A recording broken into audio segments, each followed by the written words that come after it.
they are showing their colors. I'm actually glad that this debate is happening, because what they normally want to do is hide behind culture wars, Joy, and talk about immigrants and gay people and being against wokeism. And the American people don't really get to see what they're really against is you being able to buy food, you being able to eat, you being able to pay your bills. And so it's critical that we see this. But on the other side, when you see Trump making this move, autocrats have often down through history played to the working class and the poor in a time of economic tension. And the Biden administration, I think, needs to take this very seriously. They need to convene a major gathering with moral and religious leaders and poor and low wage workers, union or non-union. And let's get living wages back on the agenda. Let's get it back in the narrative. In fact, the Senate ought to pass it. Schumer and them ought to pass it.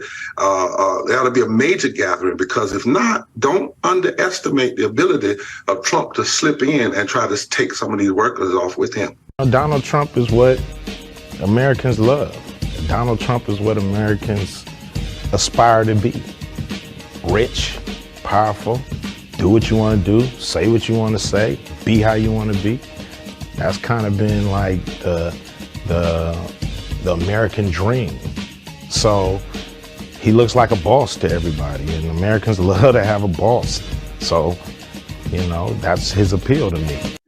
They're panic, gang. The Democrats are absolutely freaking out that the Don is stealing their core constituency, which we're going to find out he is. The Don is single-handedly shattering the Democrat coalition and reconfiguring the Republicans into a thoroughly nationalist, populist, traditionalist party. And as a result, Trump just got the best news yet of the election. We're going to see that amazing news.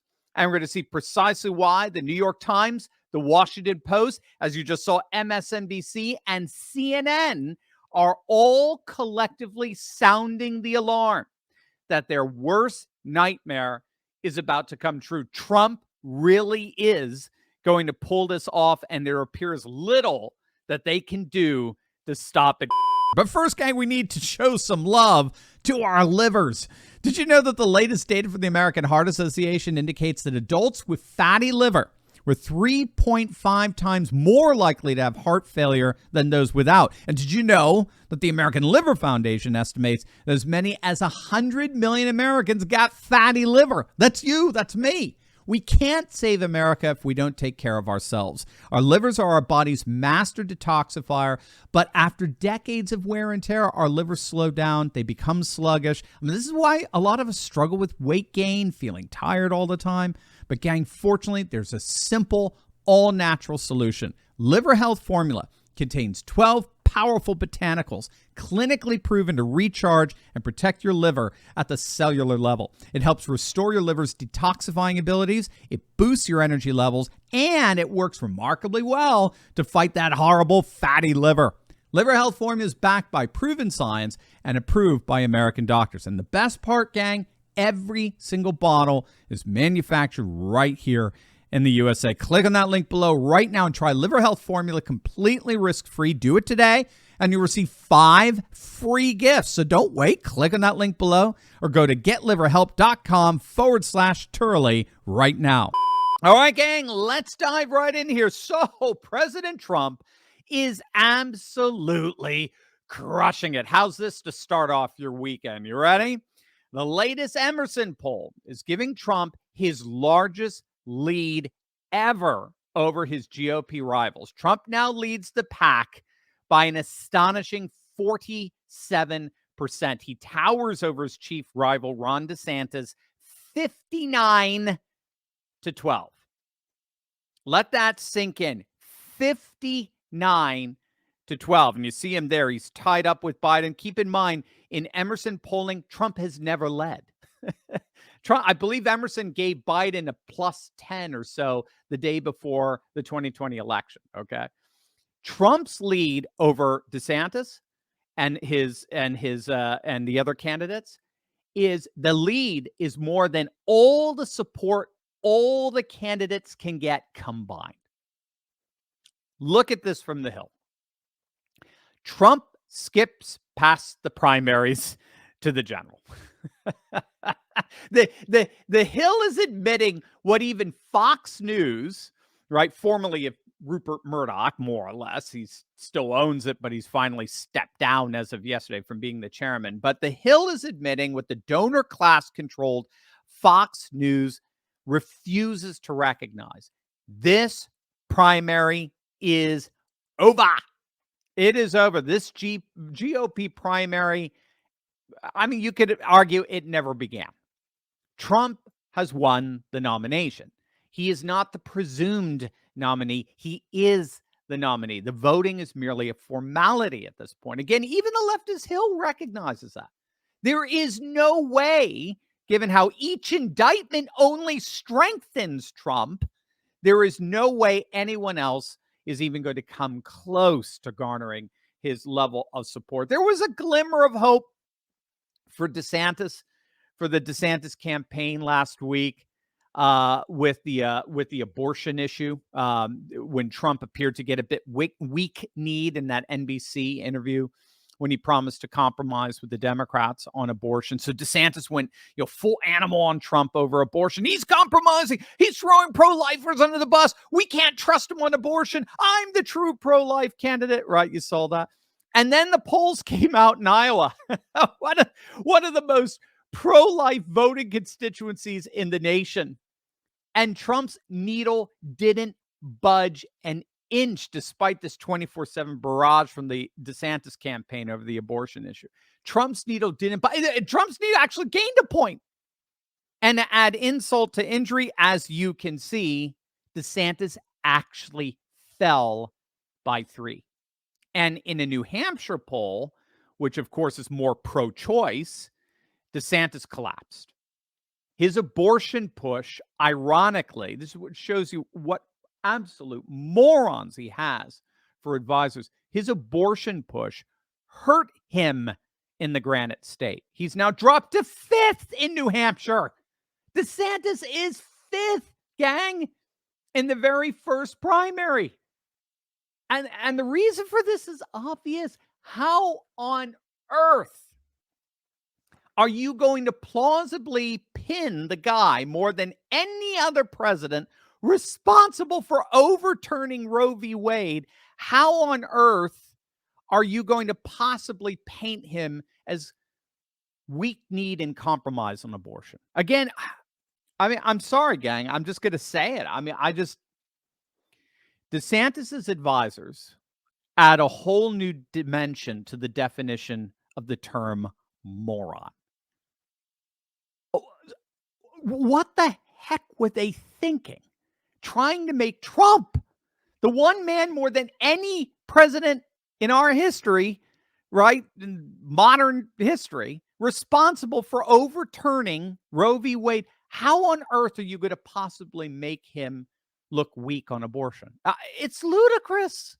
And the polls bear out the futility of that strategy. So that glimmer of false hope turned out to be very, very, very false indeed for DeSantis, whose campaign is done. I mean, it was done before it ever began. I mean, Ben Shapiro, Steve Deace, some other, I'm sure, I'm not going to, other surrogates are doing everything they possibly can to spin this debacle of a candidacy. They've been doing it ever since that disastrous rollout on Twitter Spaces. Do you remember that? He made that announcement on the Twitter Spaces platform, with the audio platform on Twitter. And just from the get-go, it was plagued with all of those technical difficulties. I mean, you would think an event that was hosted by the owner of Twitter, Elon Musk, a guy who's a little experienced in sending rockets into space, you would at least think he'd get the technical aspects of the event right. But alas, I mean, the whole event, it started a half hour late. It was plagued with microphone feedback. You remember this? The audio stream cut out multiple times. There was even a time where it looked like DeSantis had left the chat. I mean, it was so abysmally bad that even Biden, freaking bumbling Biden, trolled DeSantis, tweeting out, "This link works." It was a link to his campaign fundraising page. I mean, I'll give him that. It was so bad. And the level of tortured gaslighting that DeSantis' supporters went through. Oh, he raised $1 million from it. See, it was a success. I mean, the gaslight, that's where it all started. And it makes the train wreck of this campaign all the more cringeworthy to behold, to be honest with you. And this Emerson poll for Trump, by contrast, of course, frankly, it's just the tip of the iceberg in terms of him completely running away with this. When you do the general election matchup, look at the latest from CBS YouGov. We talked about this a couple of days back. Trump is now winning the popular vote. Again, he never led with CBS YouGov polling. Never. Now he's leading 50-49. He's got a majority. But take a look at Trump's lead among independents in this poll. He's beating Biden by almost 20 points, 57-42, which, by the way, tells you there was a whole lot of fudging going on with that final 50-49 result. Lots of skewing the results there. But Trump's lead, I mean, we can obviously assume is much bigger than that, given that skewing. Plus, Trump always outperforms the polls, whereas Biden always underperforms them. And again, that's exactly what we're seeing with the Harvard-Harris poll. Latest Harvard-Harris has Trump up by 4. If I recall, this is the third Harvard-Harris poll in a row that shows Trump with a significant lead. The latest from Fox. Remember, Fox polls always skew notoriously to the left, but even Fox has Trump up by 2, 48-46. Again, with double-digit lead among independents. So to the latest Signal poll, Trump is up by 2, 46-44. The latest Clarity Omnibus poll, which is a Democrat poll, it has Trump up by 1, 45-44. In fact, when you compare all of these polls with where Biden and Trump stood in October of 2020, so they're using all their same methodology, all their same samplings, all their same weighting and measuring and the like, all of them, every single one has swung by double digits in Trump's direction. It doesn't matter if you're looking at the Morris poll, Emerson poll, Quinnipiac poll, CNN, Fox, they're all, New York Times, they're all showing a double-digit swing to Trump. And if you wanted to know why the legacy media is having increasing bouts of live on-air unhinged meltdowns, take a look at this. This is the electoral map as it stands right now. If the election were held today, and then keep in mind, with all these polls, Trump always overperforms the polls.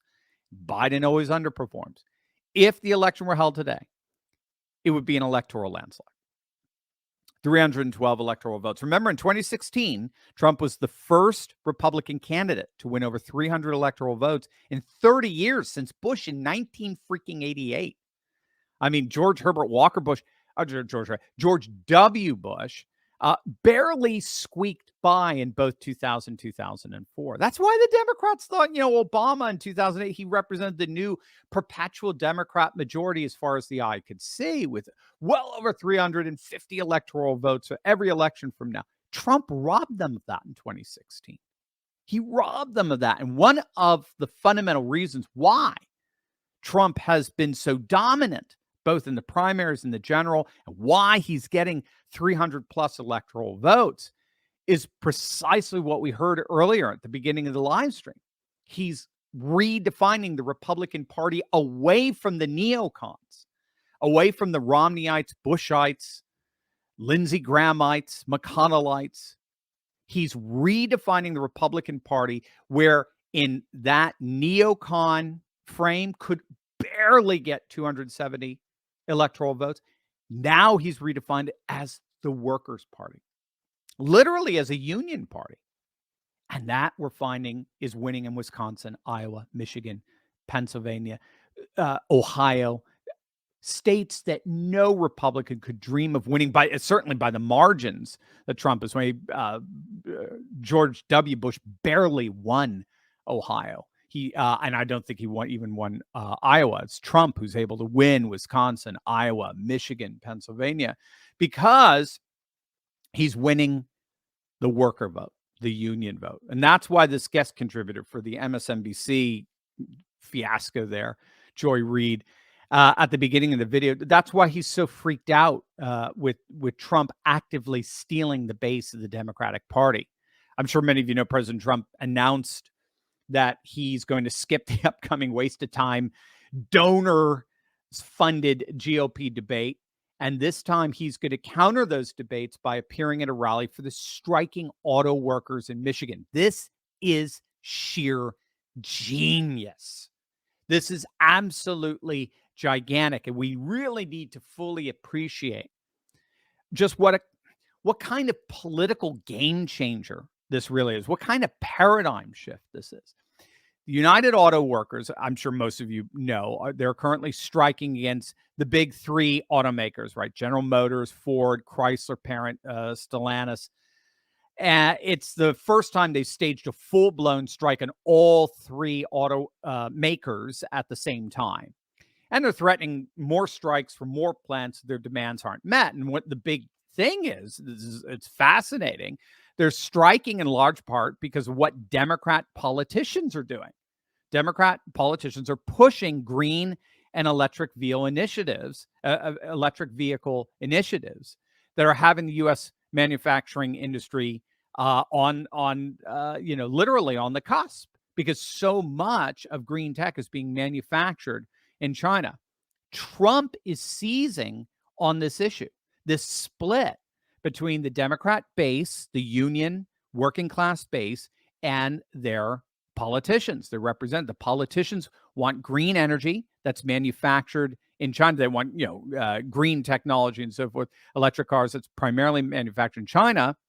And Trump is coming in and he's saying, hey, stick with me and I'll make sure that we push back this whole green insanity, shove it up China's you-know-what, and I'm going to make sure to make you guys rich and fully employed.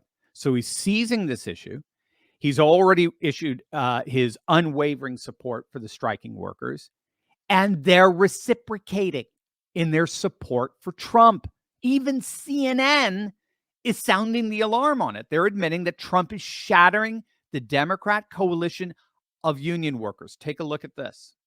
A pretty Democratic group of American voters are increasingly voting Republican. After 3 years of inflation, higher interest rates, union workers are complaining. Many are feeling pushed out of the middle class. And now as President Biden calls himself the most pro-union president ever, some of those union workers are saying they're not so sure he is on their side. Harry Anton here with the numbers. Harry, good morning. I was just really interested in knowing what the actual numbers are, because obviously Trump's going to Detroit next week. Republicans are trying to take the state again in the Senate and the presidential race. Do the union voters look like they're going to help him? Yeah. So, look, let's take a look at this morning's number. And that is, look, Joe Biden won union members by 22 points back in 2020.